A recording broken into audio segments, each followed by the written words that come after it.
Aujourd'hui, nous plongeons dans le monde politique en explorant le rôle du législateur.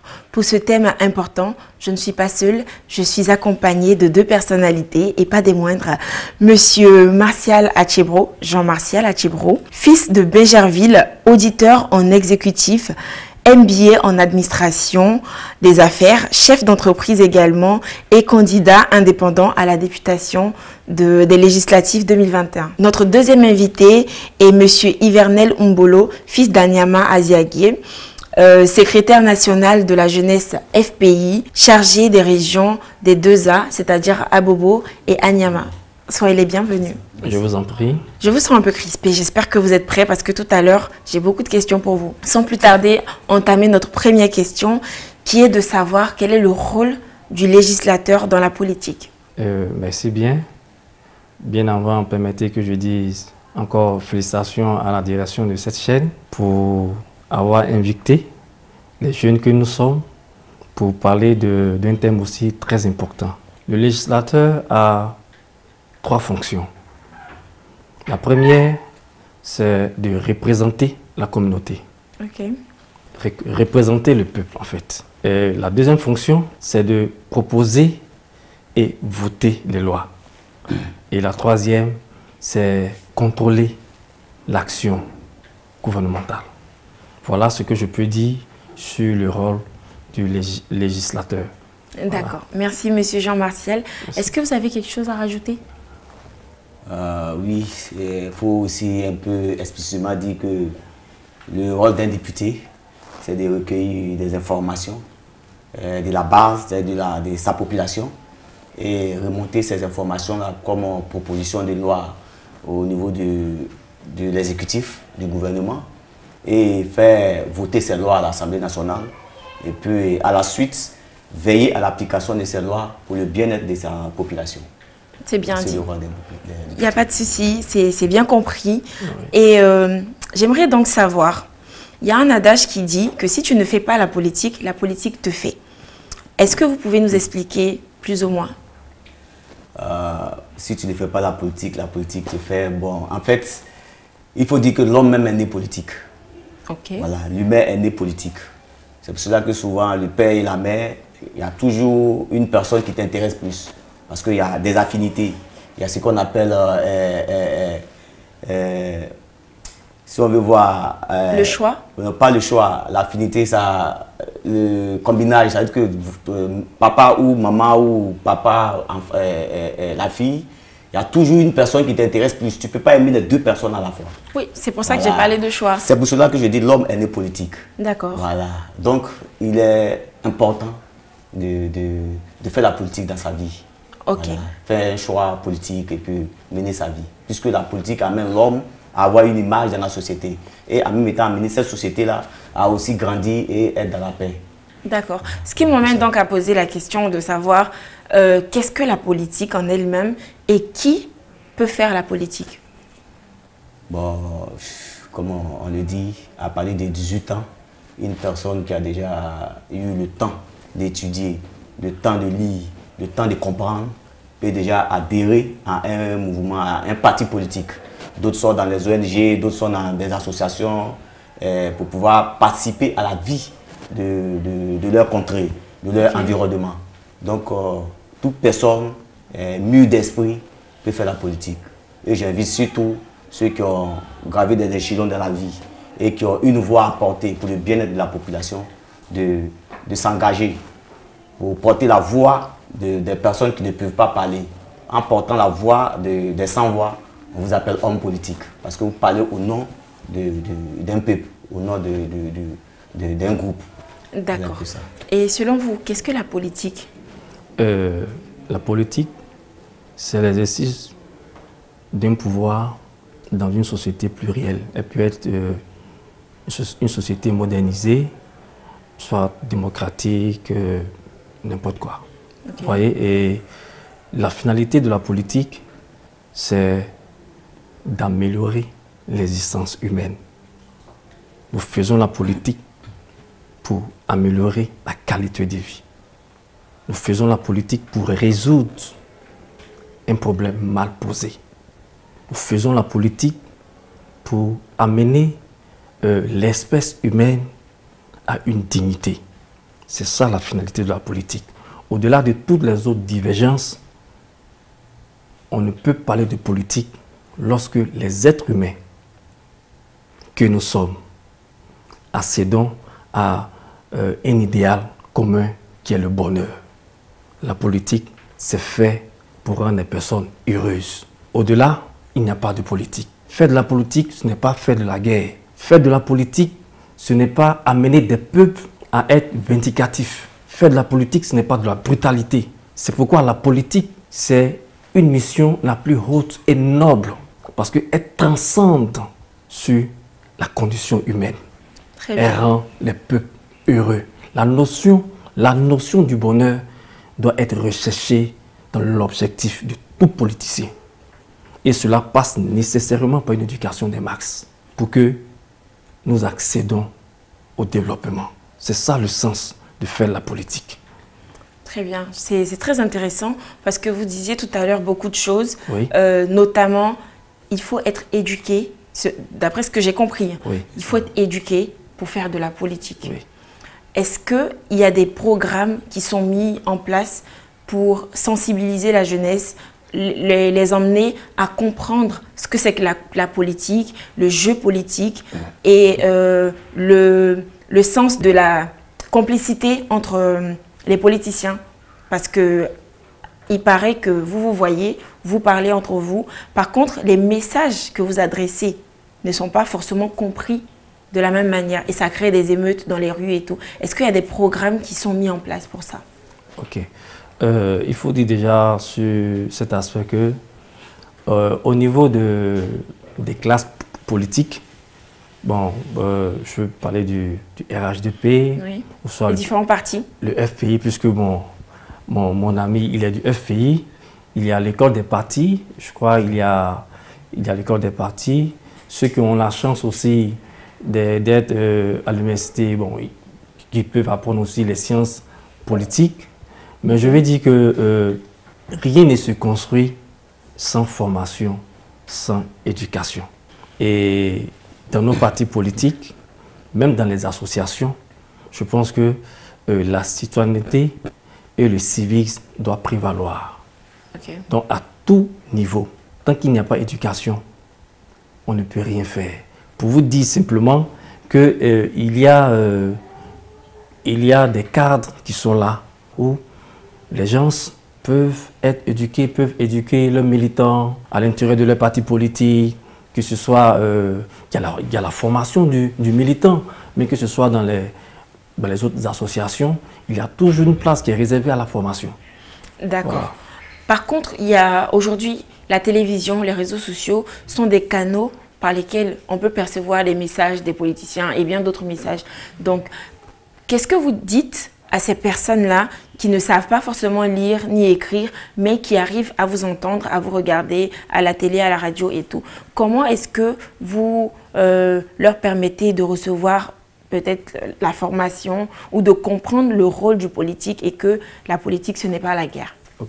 Ce qui est un peu regrettable ici dans notre nation, comparativement aux pays comme le Sénégal, quand vous êtes à la télé, vous voyez que les personnes peuvent s'exprimer en français ou en wolof. En Côte d'Ivoire, on a une soixantaine d'ethnies, comprenez.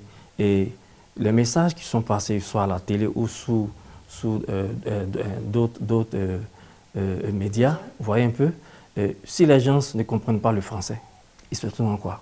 C'est pourquoi au niveau du Sénégal, on pense que le Sénégal est une démocratie forte. Le Sénégal peut donner des leçons parce que le message passe dans leur langue nationale qui est le Wolof. Okay. Voilà. C'est vrai qu'ici, nous avons dans notre chaîne nationale, où, bon, à partir de 18h, selon les ethnies, on peut faire passer des messages, mais je pense que ça ne suffit pas. Ça ne suffit pas, donc il faut lever des réflexions dans ce sens pour que déjà, dans les credos politiques, dans l'esprit politique, on puisse faire passer la nation avant tout autre. D'accord. Alors, ma prochaine question s'adresse à M. Mbolo. Oui. Nous savons que il y a eu un quiproquo entre M. Afi N'Guessan et l'ex-président Laurent Gbagbo. Est-ce que vous pensez que le problème n'aurait pas pu être réglé à l'amiable?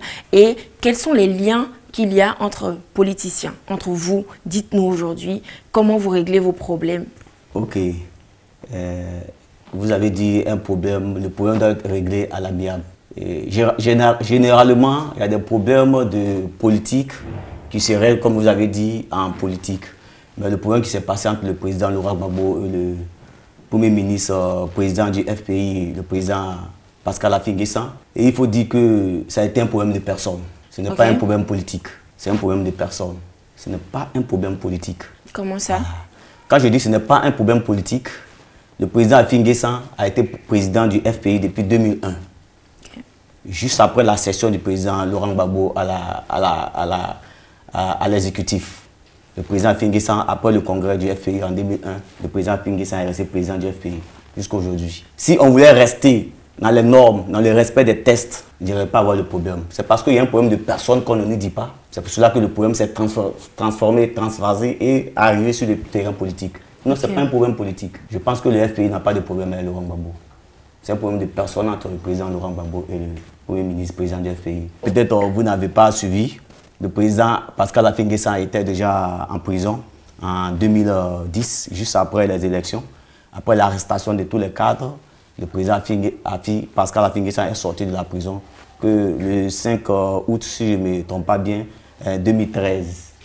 Et là, il y avait déjà un petit souci dans la gestion du parti. C'est ce qui a fait que le président de l'Assemblée nationale alors, qui était le troisième vice-président, le camarade Mamadou Koulibaly, n'a pas pu gérer ce problème à quitter le FPI. Mais le camarade Miaka Oreto a continué. Mais pendant que le président Afi était déjà en prison, il y a eu déjà des soucis de gestion. Quand je vous ai dit que c'est un problème de personnes, ça veut dire que des gens viennent dans la politique avec leur nature. Quand ce n'est pas eux, il faut que ça se gâte. Il faut que ce soit eux forcés. C'est le problème qui a remis au FPI. On a pensé que le président Pascal Afi N'Guessan aussi allait jeter l'éponge, allait créer son parti. Mais Dieu, il est resté ferme dans sa décision. Il est resté ferme avec la pensée des militants qui l'ont suivi. Et aujourd'hui, le FPI est resté dans sa main.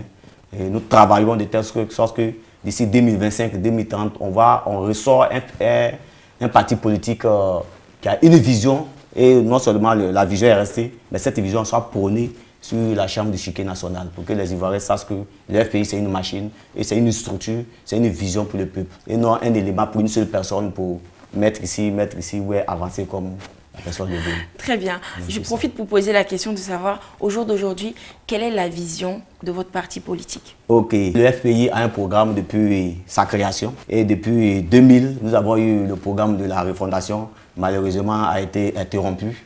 Et quand il y a une crise, il faut revoir comment rebondir. Et en 2010, nous avons, après la crise, en 2014, le FPI a revu son système de gouvernance. Et aujourd'hui, nous avons un nouveau programme qu'on appelle la Renaissance. Et ce programme de la Renaissance, gouverner autrement, est là. Et au fur et à mesure, en fonction de la marche du pays, nous essayons d'ajouter d'autres pierres de couche pour pouvoir moderniser. Surtout dans la vision du peuple ivoirien. Le problème, c'est que le FPI, la vision du président Pascal Afi N'Guessan est tellement grande que ça dépasse beaucoup de personnes. Souvent, on pose des actes, c'est 2 ans, 3 ans, 5 ans après que d'autres reviennent. Vous voyez tellement qu'aujourd'hui, il y a des partis politiques qui parlent des dialogues politiques, qui parlent du dialogue entre les partis politiques. Mais depuis 2013, à la sortie de prison du président Pascal Afi N'Guessan, c'était sa vision. Si en 2013, l'ensemble des militants, des cadres du FPI et l'opposition avaient suivi cette idée, je suis sûr qu'en 2020, on n'allait pas rentrer dans la crise de CNT. D'accord. On n'allait pas rentrer dans la crise de CNT. Je sens que 20 ans après, 15 ans après, on revient dans ce débat. Je sens que ce monsieur avait déjà posé ce problème depuis 2013. Est très passionné. Oui. On va essayer de plonger un peu. On va essayer de souffler avec une autre question que j'ai pour monsieur Achebro. Oui. Je l'ai dit à l'entame tout à l'heure, vous aviez été candidat aux législatives, candidat indépendant aux législatives 2021. Oui. Et la première question, c'est d'abord de savoir comment vous avez financé votre candidature et est-ce qu'on devrait s'attendre à une prochaine candidature? Oui, s'attendre à une prochaine candidature, c'est l'évidence.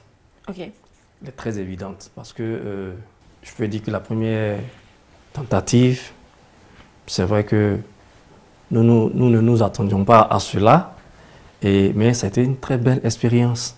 Et c'est fort de cela que nous sommes saisis de cet amour à améliorer le quotidien. Okay. Le quotidien de la communauté, de notre communauté de Bingerville. Et le problème de financement m'amène même à ouvrir des perspectives. Vous voyez, quand nous compétissons, on ne compétit pas d'égal à égal.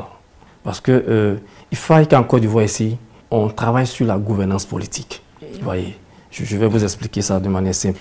Ça m'intéresse. Je suis candidat indépendant, je peux avoir un budget juste de n'importe quoi, de 20 millions pour ma campagne, alors que celui du pouvoir a un budget de 100 millions, 200 millions. De vous à moi, avec cette paupérisation de la population, vous pensez que qui va gagner? Qui va gagner? Non. Naturellement, c'est lui. Donc, je vais simplement dire que la question de financement est très importante parce qu'il faille que ici, en Côte d'Ivoire, ici, le législateur encadre la gouvernance politique. Il faut plafonner les budgets des campagnes, de sorte à ce que les candidats compétissent d'égal à égal. Ok, ça c'est une proposition. Oui, voilà, d'égal à égal, comprenez. Donc, et j'ai fait campagne avec ce que j'ai, naturellement, avec des ressources internes qui me sont propres, et puis bon, des ressources qui sont venues de l'extérieur, en fait. Voilà, externes, je vais dire. Voilà, donc, voilà. Est-ce que vous pensez que c'est justement le défaut ou le déséquilibre au niveau des finances par rapport aux campagnes qui a défavorisé votre victoire? Mieux, notre population est beaucoup analphabète. Notre population est pauvre. Vous comprenez? Et cela amène à faire en tant que... Là, vous parlez de la population de Bingerville? Non, je parle de manière générale. Ok, c'est bien de préciser. En Afrique, notre population est pauvre. En Côte d'Ivoire, notre population est pauvre. Par rapport? Oui, voilà. Et c'est naturel que quelqu'un soit corrompu pour une voix, moyennant 1000 francs, 2000, 3000, 4000 francs. Je vais dire que si nous annulons, nous interdisons les gadgets, il n'y a pas de t-shirt. Et on plafonne le budget de campagne et nous allons compétir d'égal à égal avec la vision que nous portons. Qu'est-ce le projet que nous portons? Je pense que les choses vont être nettement améliorées. C'est pourquoi je parle de gouvernance politique en fait. Il faut revoir ça. D'accord. Vous parliez de corruption, oui. je vais dire quoi, de volonté. Chère madame, pour une simple élection législative, les gens sont prêts à dépenser 500 millions. Pour une simple élection législative, les gens sont prêts à dépenser 500 millions. Vous parlez de corruption. Oui. Qu'est-ce qui vous motive déjà à la politique? Est-ce que ce n'est pas le gain d'argent? Parce qu'on remarque que, sans langue de bois, hein, on remarque que la plupart des politiciens viennent assez légers et après ils repartent avec les poches remplies. Est-ce que ce n'est pas ce qui vous motive? Pas forcément vous, mais je veux dire, je parle des politiques en fait. La notion de bonheur, elle est objective. Hein. Tu peux manger à ta faim, tu peux te soigner, tu es mieux logé, ou tu es logé et tu es heureux. On n'a pas forcément besoin d'être riche pour être heureux. Bon, je ne suis pas venu à la politique pour un enrichissement personnel ou pour un développement personnel. Non. Moi, je suis venu à la politique parce que j'ai été marqué. En 2018, j'ai travaillé dans le staff de campagne de M. Aïn-Jean, d'ailleurs, qui est mon mentor, aux élections municipales. J'étais le plus jeune dans son équipe de campagne. Et nous avons sillonné Bingerville. Nous étions dans des quartiers. Et j'ai pu toucher la souffrance des gens, des gens qui n'ont... Oui, la Oui, la souffrance en fait. C'est donc ce qui vous a motivé en fait, à la politique. C'est ce qui m'a amené à la politique. Et j'ai dit, je veux changer les choses. Mais je les change comment? Avec le peu que j'ai. Mais je veux être à un niveau de responsabilité. Et avec la vision que j'ai, améliorer l'existence. Vous allez nous dire tout à l'heure votre vision. Oui. Je vais rapidement revenir à M. Umbolo. En 2020, nous n'avons pas compris la réaction de votre parti politique, c'est-à-dire le FPI. M. Afin Guesson a posé sa candidature aux élections présidentielles et elle a été validée. À la veille des élections, il a décidé subitement de ne pas aller aux urnes. Okay. Qu'est-ce qui s'est passé? Le président Pascal Afin Guesson n'a pas refusé d'aller aux élections. D'accord. Le président Afin Guesson est président d'un parti politique. Donc le parti politique compose des Ivoiriens dans l'ensemble. Si l'ensemble des Ivoiriens, les militants du parti et l'ensemble des autres militants des autres partis politiques voient que l'élection de 2020 n'était pas opportun, puisqu'on était dans une histoire de troisième mandat qui n'était pas validé par l'ensemble du peuple, le président Pascal Afin Guesson ne peut pas aller aux élections. Parce qu'on va aux élections pour le peuple. Mais si l'ensemble du peuple refuse, le président Afin Guesson est obligé d'obéir. Et c'est ce qu'il a fait. D'accord. Alors, est-ce que vous pensez que c'est le retrait de M. Afin Guesson qui a favorisé la victoire du RHDP? Bon, on sait comment l'élection de 2020 s'est passée. On a vu un peu les résultats. Et à la suite des résultats, on a vu ce qui s'est passé avant que le gouvernement ne soit accepté partout.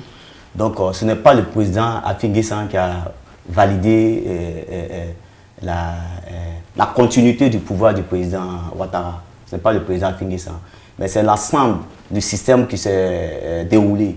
Puisque vous avez vu que la CNT n'a pas pu avancer par le comportement, même à l'intérieur de l'opposition. La CNT, voilà. Qu'est-ce que c'est? CNT, c'est le Conseil national de transition qui a été mis en place par l'ensemble des partis politiques de l'opposition, présidé par le président Bédié. D'accord. Paix à son âme, que je salue ici la mémoire.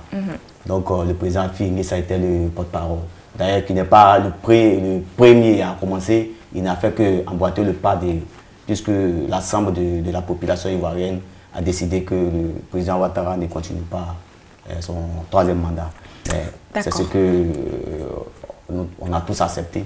Mais je pense que en 2025, même si vous n'êtes pas encore arrivé, il faut que je vous le dise, on souhaite pour ne pas que 2020 se répète, 2025, le président Ouattara, que je vois des clins d'œil, un homme qui a une vision, qui a essayé de mettre sa vision pendant ces 15 ans à l'appréciation du peuple, va trouver quelqu'un d'autre dans son sillage, dans son entourage, pour proposer. Et peut-être telle personne-là va compétir avec le président Pascal Afin Guesson et puis d'autres candidats des autres partis politiques pour que 2025 ne soit pas 2020. Voilà un peu ce que j'ai. D'accord. Cela dit, vous souhaitez que l'actuel président de la Côte d'Ivoire laisse place à la jeunesse? Ce n'est pas moi seul qui souhaite. En tant que jeune politicien, quand tu adhères à un parti politique, c'est pour graver des échelons et puis un jour aussi aspirer à gouverner le pays. Je vous amène un peu dans nos villages. Si le premier chef du village, tant qu'il n'est pas décédé, on n'a pas de chef du village. Regardez ces villages qui se comportent comme ça. Ce sont des villages souvent qui sont en retard. Mais quand un village, chaque 5 ans, ou chaque 10 ans, ou chaque 15 ans, change son chef du village, lui qui s'apprête à venir vient avec une vision. Et quand il vient qu'il ne gouverne pas bien, on peut faire appel au premier chef du village. Et il a des difficultés. Vous allez me comprendre. Vous voyez. Donc un chef du village qui est toujours là jusqu'à sa mort, généralement le village n'avance pas. Quand on change toujours des chefs ou bien dans des moments on change des gouvernants, il y a toujours une compétition. Comme lui, il a fait tant, moi je dois faire mieux que lui. Est-ce que vous voyez? Ça fait qu'il y a du nouveau. Par contre, voilà. Prenons votre exemple, oui. Ce n'est pas le cas de la Côte d'Ivoire. Oui, parce que la Côte d'Ivoire est en constante évolution par rapport aux pays de la sous-région. Ouf, vous parlez de constante évolution, c'est vrai. Le président Ouattara a entamé un processus qu'on appelle la route précède le développement. Mais je vais vous dire que c'est vrai qu'on a des routes, mais le peuple souffre. La route précède le développement. Est-ce que vous voyez? Expliquez-nous. Vous comprenez un peu ce que je veux dire. Expliquez-nous. Voilà. Quand vous avez une voie d'accès facile, dans un endroit où vous pouvez investir. Ça, il a fait. Depuis le CE1, on étudie ça à l'école. La route précède le développement. Donc, il a pu faire ce projet. Okay. Nous allons rentrer dans le développement, dans l'industrialisation de la Côte d'Ivoire. Mais je pense que le président Ouattara n'a plus la capacité, puisque son âge ne lui permet plus de réfléchir trop. Enfin, ce n'est pas de voiler la face. Une personne à partir de 70 ans n'a plus les mêmes facultés qu'une personne de 25 ans, 26 ans, ni 30 ans. Donc, c'est des personnes autour qui vont réfléchir. Il y a des choses où il ne peut plus bien voir, même la lecture. Il ne va plus voir. Donc, il est mieux qu'il s'arrête, il s'asseye, on va le prendre conseil vers lui. C'est-à-dire que la nouvelle génération qui va venir va le prendre comme une image. Et c'est la même chose que je conseille au président Gbagbo, qui a été le premier à annoncer sa candidature. Au même moment où, dans l'ensemble de la jeunesse, on demande une régénération de nos acteurs politiques, le président Laurent Gbagbo pose sa candidature premier. Quel est l'objectif de sa candidature? D'accord, nous allons en venir tout à l'heure. C'est sur cette question-là que je vais revenir à vous, oui. Monsieur Attiebro. Oui. Quelle idée de changement ou combat auriez-vous mené si vous aviez été élu député? Bien, si je suis député, d'abord, la première proposition de loi à présenter à l'hémicycle serait de revoir la gouvernance au niveau politique. Je veux parler du jeu électoral. Okay. Ouais, il faut plafonner les budgets de campagne. Ouais, le nerf de la guerre. Voilà, pour permettre à tous les candidats de compétir d'égal à égal. Voilà. Deuxièmement, faire une proposition de loi pour encadrer l'action gouvernementale, notamment au niveau des emprunts. Aujourd'hui, cela fait débat à notre hémicycle, notamment entre l'opposition, qui estime que le gouvernement a beaucoup endetté la Côte d'Ivoire et que cette dette-là va être payée sur plusieurs années. Et que c'est vrai, aucun pays ne peut se développer sans endettement. Toutefois, l'orientation dans les projets était à revoir. Vous voyez un peu. Mais je pense que si on avait des lois, parce que le développement, il est encadré par, je vais dire, une législation. Okay. Le développement est encadré par une législation. Si nous avons un arsenal de lois qui orientent dans la priorisation des projets, je vais dire n'importe quoi. Vous voyez la tour F? Oui, au plateau. Oui, c'est plusieurs milliards. Moi, je fais des missions au nord de la Côte d'Ivoire. Je fais des missions à l'ouest. J'ai pu comprendre qu'au nord et à l'ouest, on a beaucoup plus de bas-fonds. Mais vous pensez que la Côte d'Ivoire ne peut pas être autosuffisante? Henri, vous pensez? Mais quel est l'impact de cette tour F-là sur le quotidien, sur la qualité de vie des Ivoiriens? Ça, quel est l'impact? Donc, si nous n'avons pas un arsenal de lois qui orientent le développement, ça serait difficile pour que nos jeunes nations puissent accéder au développement.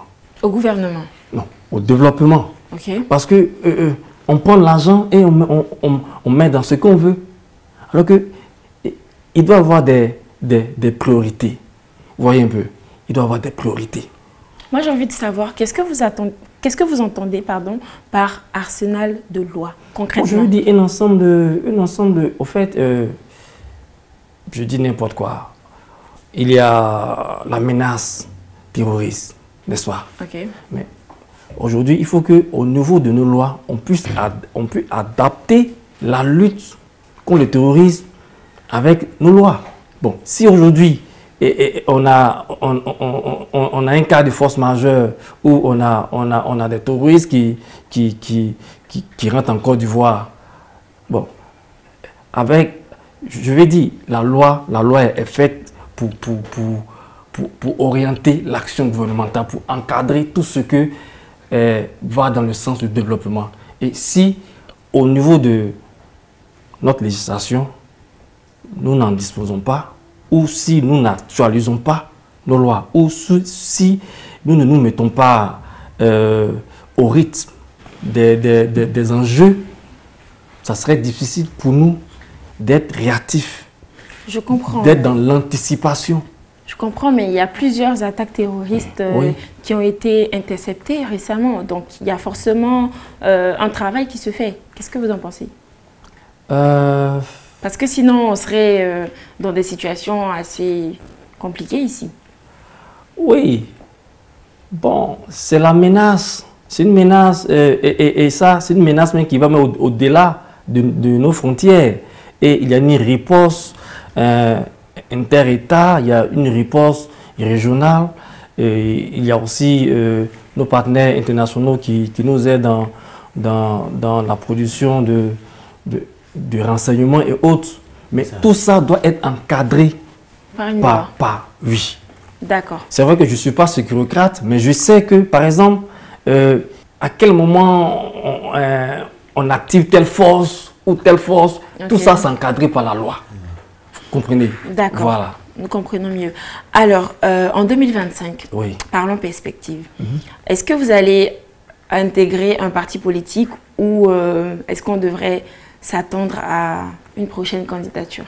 Bon, permettez-moi de revenir un peu sur le débat entre les elders, une nouvelle génération ou bon, continuer avec ceux qui sont là. Le plus important, c'est qu'est-ce qu'on a comme projet de loi. Vous comprenez? Qu'est-ce qu'on a comme projet de société? Pardon. Qu'est-ce qu'on a comme projet de société? C'est plus important. Que ce soit M. Gbagbo, que ce soit M. Ouattara, que ce soit Afi, que ce soit Blé Goudé et autres. C'est pas ça qui est le débat. Le débat, c'est que Monsieur Atiro n'est pas très content. Oui, le débat, c'est quoi? Pardon. Le débat, aujourd'hui, on parle du franc CFA, qui n'est pas une bonne monnaie. Le franc CFA, qui est une forme de domination, qui nous met qui nous maintient dans un sous-développement qui ne dit pas son nom, parce que nos richesses sont confisquées par la puissance, par la France. Qu'est-ce que le RHDP dit du franc CFA? Qu'est-ce que le FPI dit de la monnaie du franc CFA? Qu'est-ce que les partis politiques disent du franc CFA? Il faut y avoir nous notre propre monnaie, ou bien soit il faut que en regroupement régional, qu'on ait notre propre monnaie.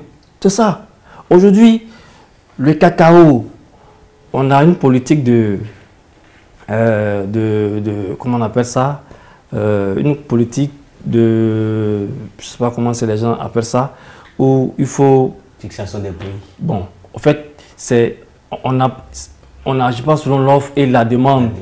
C'est pas libéralisé. C'est le gouvernement qui contrôle ça en fait. Ailleurs, le cacao est acheté à un coût qui arrange les planteurs, alors qu'ici, de 1000 francs, on est passé à 1500. Les planteurs disent que ce n'est pas assez. Ce sont ces vrais débats. Quel est le plateau technique au niveau de la santé? C'est ça les vrais débats. D'accord. Et ces débats-là, on n'a pas besoin de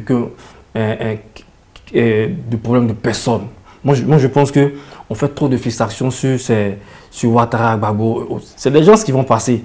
Mais si la jeunesse revendique quelque chose, il faut que la jeunesse porte une vision. Je vais vous laisser continuer tout à l'heure là. J'aimerais ramener la question à Monsieur Mbolo qui n'est pas d'accord depuis tout à l'heure. Il n'est pas d'accord. Ça se sent dans sa respiration. Monsieur, j'ai envie de savoir. Il a dit quelque chose qui est très poignant. Est-ce que c'est qui dirige le pays ou c'est quelles sont les lois? Comment la société est développée? Comment la population mange à sa faim? Est-ce que c'est le problème de personne, comme vous le disiez tout à l'heure, là, qui est le plus important, ou bien c'est ce qui est fait en termes de développement concrètement, en fait, qui est important? Il a si bien parlé des lois, mais on vote les lois par génération. C'est ce que vous ne savez pas. Essayez de développer. Je vais vous dire, en 1960, les décisions qui ont été prises au niveau de l'État de Côte d'Ivoire, c'est en fonction de la pensée de ceux qui étaient de 1960. Okay. Est-ce que vous voyez? En les années 1980, les pensées ont commencé à changer.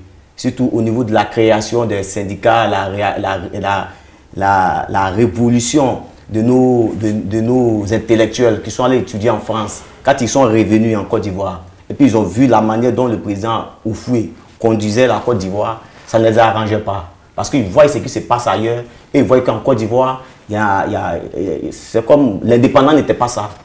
Est-ce que vous voyez? Okay. Mais il y a une génération qui n'était pas d'accord. C'est pour cela qu'en 90, il y a eu la révolution. On a vu un peu au niveau des universités.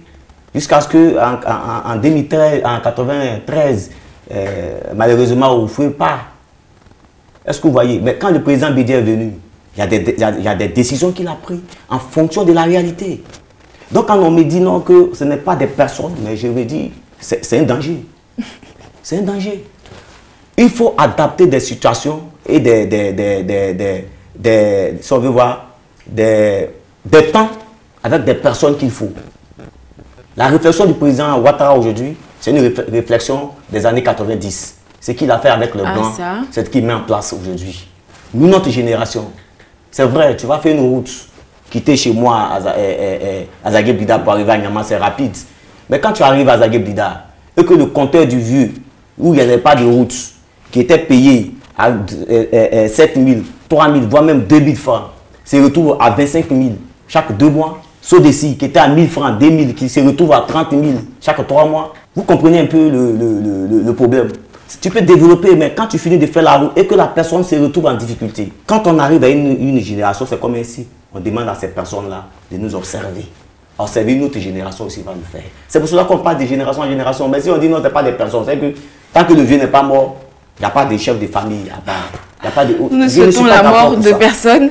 Il faut puisque lui-même, il aspire à être un député, qu'il sache que s'il n'y a pas de loi, il n'y a pas de génération, tant qu'il est député et que la population de Bergerville le vote, il va rester là. Même s'il faut prendre calme, chaque matin, son petit-fils va le pousser en fauteuil roulant pour aller s'asseoir à l'hémicycle, où il est arrivé, il dort. On finit de faire 1 heure, 2 heures, on le réveille, il vient à la maison parce qu'il est député. Heureusement que nous n'en sommes pas là. Alors moi, chaque chose avec le temps. On va dépassionner un peu le débat. Permettez-moi aussi. Bon, tout à l'heure. Permettez-moi. Ce qu'il vient de dire concernant les projets. Je pense qu'on va marquer une pause. En Côte d'Ivoire qui n'a pas de projet. Il n'y a pas d'entité politique. Permettez-moi de planter ce décor-là. Oui. Je sens que c'est très passionné. Vous avez envie d'en découdre parce que vous avez beaucoup de choses à dire. C'est important, c'est bien parce qu'il y a des personnes qui suivront, qui pourront être illuminées et il y a des informations qui seront aussi vérifiées, il faut le préciser. Alors, vous aviez parlé du développement, enfin de la route qui précède le développement. Oui. Alors, moi, je ne sais pas, est-ce que la possibilité de créer des routes, ça emmène des investisseurs? Est-ce que la possibilité d'avoir des investisseurs ne résout pas quelque part le problème de l'employabilité? Parce que une chose est sûre, c'est que le gouvernement ne peut pas tout faire. À la fois. C'est pour cela que je vous ai dit. Et il faut, je n'ai pas fini, permettez-moi de terminer. Je pense également qu'il faut faire avec, je vais dire quoi, avec les moyens et les situations de son environnement au fur et à mesure, parce que le développement ne se fait certainement pas du jour au lendemain, n'est-ce pas? D'aujourd'hui à hier, il y a quand même un travail qui s'est fait. Qu'est-ce que vous en dites? Ok, en fait, je ne sais pas que ça se comprend. Je ne suis pas contre le fait que le gouvernement du président Ouattara accentue son projet sur les routes. D'accord, ça c'est déjà un bon point. Non, attendez, patientez. C'est bien, d'accord, c'est bien. C'est bien de savoir que vous n'êtes pas contre. Il n'y a pas de problème. D'accord? Respirez, buvez de l'eau. On va rapidement donner la parole à M. Jean-Martial Akchebro qui va rebondir. Ok, bon, je voudrais dire à mon cher ami que la question de génération au niveau de la tête de parti ou des candidats à la présidentielle va se régler après 2025. Après 2025, pourquoi je le dis? Parce que ceux qui seront présents vont revoir, peut-être faire une proposition de loi, ou soit revoir, modifier la Constitution, pour que, au départ, on était à quel âge? C'est eux-mêmes qui ont sauté le verrou. Eux, c'est qui? Oh, je veux dire ceux qui sont là. D'accord. C'est eux qui ont sauté le verrou. Sinon, on n'en serait pas là à dire celui-là doit partir, celui-là doit rester, ou celui-là est plus vieux que l'autre. Sinon, je pense que les deux, le président Ouattara, Bédié n'est plus père à son âme, c'est lui qui est l'aîné maintenant. Donc je pense que ça, il y a des choses qui peuvent être réglées par la loi. Ok. Vous voyez un peu. Maintenant, vous m'avez demandé, est-ce qu'en 2025, je vais entrer dans Est-ce qu'on devrait s'attendre à ce que vous alliez avec un parti politique ou on devrait s'attendre à une prochaine candidature? À l'élection présidentielle? Pas forcément une candidature à l'élection présidentielle ou aux législatives. Oui, à l'élection présidentielle, pas pour le moment. Et aux législatives, bien sûr. Okay. Je crois que ça serait en 2026. Voilà. Et la question de savoir est-ce que pour la présidentielle 2025, j'irai avec un parti politique. Je pense. Je regarde un peu tous les projets de société qui nous seront donnés. Okay. Et au moment opportun, selon l'aspiration de ma communauté, la population de Bungerville, je serai amené à prendre ma décision. Voilà. D'accord. Et Monsieur Mbolo, est-ce que vous pensez que Monsieur Afi a des chances d'être élu au présidentiel 2025? Déjà, ce que vous devez noter, c'est que le président Afi, quand on regarde dans le processus du parcours d'un politicien, le président Afi a, si on veut voir, a rempli toutes ces étapes. Non seulement il a été un haut cadre de l'administration ivoirienne dans les années 80 à 90, avant qu'il ne sorte par le système politique a fait qu'il a pris un peu de recul. Et après ça, au niveau du FPI, il a été la personne la plus active dans la recherche des moyens dans l'administration du FPI. Et en 2000, il a été ministre. Après 2001, il a été Premier ministre. Et avant 2001, il a été même le maire de chez lui à Bonganou, le jeune maire du parti. Après ça, il a été député de la nation et il continue de l'être. Et président du conseil régional. Okay. Ça veut dire que c'est quelqu'un qui a un bagage intellectuel lourd, bien chargé. Et si on veut voir, c'est parce qu'il a l'amour pour le pays qu'en 2001, dès que le pays a été attaqué, le premier gouvernement, il a décidé, il a accepté de céder son poste. Et il n'est pas allé quelque part. Il est resté au FPI. Sinon, il pouvait se retrouver dans d'autres partis, comme d'autres ont créé, d'autres partis, il pouvait créer son parti, mais il est resté au FPI. D'accord. La question, c'est vraiment de savoir, est-ce que vous pensez qu'il a des chances? Je vais revenir à votre question. Oui, si mais ce serait intéressant que vous essayez de répondre à la question. C'est quelqu'un qui a la carrure de gouverner ce pays. Donc en 2025, il est le candidat potentiel à apporter du mieux, puisqu'il a vu un peu les différents gouvernements. Donc il a plus de chances de briguer le fauteuil de 2025. D'accord. Voilà. Alors, Monsieur Achibro, oui. Après cette question, je vais rapidement vous donner la possibilité parce que malheureusement, nous approchons de la fin de ce numéro. J'aimerais savoir, selon vous, quel est le rôle du député après tout ça? Bien. Le rôle du député, c'est, comme je l'ai dit, dans mes premiers propos, le député, il représente le peuple. D'accord. Okay. Le député propose des lois et vote des lois. Le député contrôle l'action gouvernementale. Toutes ces agitations au niveau de la candidature du président Laurent Gbagbo, la candidature de Ouattara, du président Ouattara, tout ça peut être réglé par la loi. Voyez un peu. Après les élections de 2025, d'abord, je souhaite que pour les élections 2025, pour l'apaisement du climat social, pour la paix, que ces élections soient inclusives. D'accord. Voilà, il faut permettre à tout le monde d'être candidat. Et il n'appartient pas à un tel ou tel parti politique de disqualifier ou de dire celui-là n'a pas, ne peut pas être candidat. Ce rôle-là, c'est le Conseil constitutionnel. D'accord. Je peux me tromper, mais je pense que c'est le Conseil constitutionnel qui valide la candidature. Voilà. Donc, il faut arrêter, il faut dépassionner la politique. Voilà, il faut dépassionner. Il faut laisser le Conseil constitutionnel faire son travail. Et il faudrait que nos partis politiques forment leurs militants, encadrent leurs militants. Parce que la Côte d'Ivoire en a souffert. Et nous avons perdu plus de 20 ans dans cette crise-là. Quand même. Vous comprenez? C'est-à-dire que c'est 20 ans de notre vie qui sont passés. Voyez peu. Moi, j'ai mon fils qui a 13 ans. Moi, je ne veux même pas que cette crise-là perdure ou continue. Je veux que ça s'arrête. Qu'on les laisse compétir.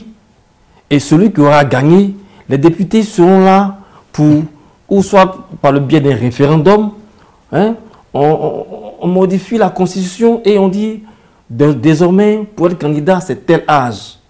Et ce verrou-là, il est là, on ne le saute pas. Ça va résoudre tous ces petits problèmes ces petits problèmes-là, moi je pense. Donc je souhaite que la Côte d'Ivoire soit apaisée pour ces élections 2025 et que chaque parti politique vienne nous présenter son projet de société pour que les Ivoiriens qui sont éduqués, qui sont conscients de leur propre situation, décident de la personne qu'ils veulent. Et c'est si simple.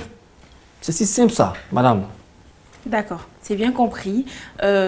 Selon ce que vous dites, le plus important, c'est d'instaurer des lois qui seront respectées et puis tout le reste suivra. Oui, c'est le jeu démocratique se retrouve des textes que nous nous donnons. Et ça, c'est de la bonne gouvernance. C'est la gouvernance politique. C'est ça. Ce n'est que ça. C'est bien compris. Alors, vous n'êtes pas le seul à avoir cette manière de penser parce que de plus en plus sur les réseaux sociaux, nous voyons à l'instar du football qui réunit les peuples, cette CAN également organisée en Côte d'Ivoire a changé les mentalités. Donc, grâce à la CAN, nous pouvons voir sur les réseaux sociaux les différents commentaires. Je suis pas Djoula, je suis pas Annie, je suis pas Bété, je suis Ivoirien, je suis Ivoirien. Donc, on constate l'union et la volonté de la jeunesse aujourd'hui de rester unie, de profiter de cette joie, de ce bonheur-là qu'il y a. Donc, vous n'êtes pas le seul. Et je vais vous permettre également de conclure parce que, comme je le disais, nous approchons de la fin de notre podcast. Ok. Je vais dire déjà, à la fin des propos de mon ami, il a été clair pour dire qu'après les élections de 2025, les députés qui viendront en 2026 prendront une loi pour régler le problème d'âge. C'est vrai, c'est le temps. Nous, on demande aux deux grands de choisir dans les chapelles politiques des personnes qui sont aussi bien dès maintenant, au lieu d'attendre en 2026, on ne sait jamais. Et de proposer. Au niveau du RHDP, nous avons des personnes dignes. Au niveau du PPAC, nous avons aussi des personnes dignes. Nous, au FPI, nous avons le président Pascal Atinguissan. Et en même temps, pour dire aussi que j'invite la jeunesse à être responsable. J'invite la jeunesse à se cultiver surtout et à apprendre beaucoup. On ne vilipende pas les anciens, on ne les chasse pas. On a besoin d'eux comme des conseillers. Voilà ce qu'on demande. On a besoin d'eux comme des conseillers. On ne les vilipende pas. Je ne suis pas d'une génération qui chasse ou qui insulte les doyens, non. Je suis d'une génération qui va vers le doyen. Mais avant d'aller vers le doyen, c'est que le doyen s'est retiré quelque part. Tu vas prendre conseil. Mais quand il ne se retire pas, comment tu vas aller prendre conseil vers lui? C'est ce qu'on demande.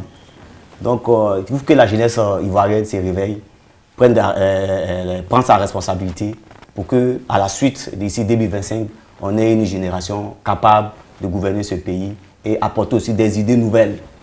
Après la route, il faut qu'on aille dans le développement vrai, qui est l'industrialisation dans chaque contrée. Je prends l'exemple de l'industrialisation. Vous voyez chez moi, à Niamey, c'est une zone sableuse.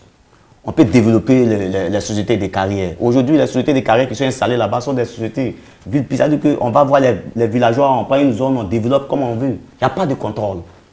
Il n'y a pas de contrôle. Or, si ces industries sont bien contrôlées, les jeunes qui travaillent dans ces carrières peuvent être bien payés. Parce qu'il y a l'État qui suit, la CNPS, les assurances maladie. Est-ce que vous voyez? Mais on est soit des routes, on oublie qu'en réalité, les sociétés qui se sont créées par nos expatriés, des Ivoiriens sont mal payés. Les jeunes travaillent, mais ils ne gagnent rien à la fin. Ils tombent malades, mais il n'y a même pas d'assurance maladie pour les accompagner. Parce qu'il n'y a pas de suivi dans ce domaine. On est tous figés dans l'affaire de route. Mais il y a une réalité. Bon, il faut une nouvelle génération qui va se pencher sur ces réalités-là. Très bien. Voilà un peu ce que j'ai demandé. Il n'y a pas de souci. Je vais conclure sur une dernière question qui s'adresse à vous deux. Oui. Quel est le rôle de la jeunesse dans le jeu politique? On y va? Bien, notre population est en majorité très jeune et la jeunesse a un rôle très important. Vu que lorsqu'il y a des conflits, c'est cette jeunesse-là qui est amenée, qui est poussée. Et ce qui m'amène à interpeller cette jeunesse dans le sens de leur responsabilité. Interpeller les leaders de jeunesse que nous sommes, afin que nous tenions un discours apaisant. Nous pensons à notre nation, que nous faisons de notre nation un modèle.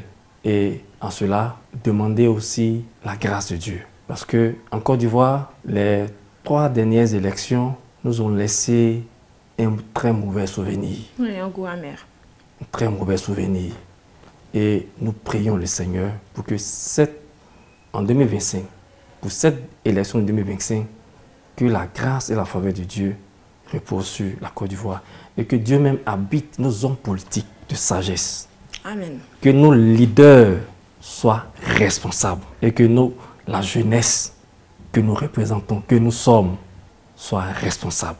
Nous devons donner une leçon à nos leaders politiques. C'est cet appel que je lance à notre jeunesse, à nous-mêmes.